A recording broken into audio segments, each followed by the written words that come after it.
তো আসসালামু আলাইকুম বন্ধুরা, 2024 ওয়ার্ল্ড চ্যাম্পিয়নশিপ অফ লেজেন্ড খেলা ছিল। আশা করি সবাই দেখেছো, আর যে দেখেনি তাদেরকে আমি জানিয়ে দিচ্ছি যে কাল India versus Pakistan final championship match ছিল। ওই চ্যাম্পিয়নশিপে কী বলবো, আমাদের ইন্ডিয়া জিতেছে। ইন্ডিয়া 2007 সালে প্রথমবার যখন কি বলে 2007 সালে প্রথমবার T20 ওয়ার্ল্ড কাপ যখন চালু হয়, সেম ফাইনাল ম্যাচে ওই টিমটাকে হারিয়েছিল। আমাদের ওই টিমটা, বুড়া টিমটা বা ওল্ড টিমটা, যেগুলো আগেকার প্লেয়ারগুলো, সেম 2007 সালে ওরা হারিয়েছিল T20 ওয়ার্ল্ড কাপ। আর 2024-এ আবার কী বলবো, ওয়ার্ল্ড চ্যাম্পিয়নশিপ অফ লেজেন্ড, মানে অবসর নেওয়া প্লেয়ারদের একটা লেজেন্ড প্লেয়ারদের একটা ওয়ার্ল্ড কাপ খেলা হচ্ছে। ওই ওয়ার্ল্ড কাপটা তো আবার ওই টিমটাকে হারিয়েছে, পাকিস্তানকে।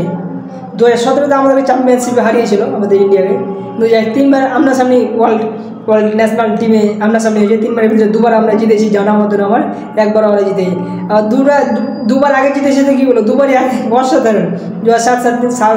2007 সালে প্রথম T20 ওয়ার্ল্ড কাপ চালিয়েছিল, প্রথমবারই ইন্ডিয়া পাকিস্তানকে হারিয়েছিল।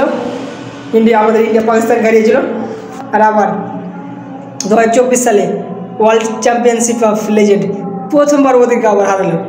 কিন্তু যাই হোক, পাকিস্তান 156 রান করেছিল 6 উইকেটের মাধ্যমে 20 ওভারে, কিন্তু 19 ওভার 1 বলে 5 উইকেটে হারিয়ে ইন্ডিয়া আমাদের 159 রান করে দিয়েছে। আমাদের ইন্ডিয়া জিতে নিয়েছে 2024 ওয়ার্ল্ড চ্যাম্পিয়নশিপ অফ লেজেন্ড, আমাদের ইন্ডিয়া জিতে নিয়েছে।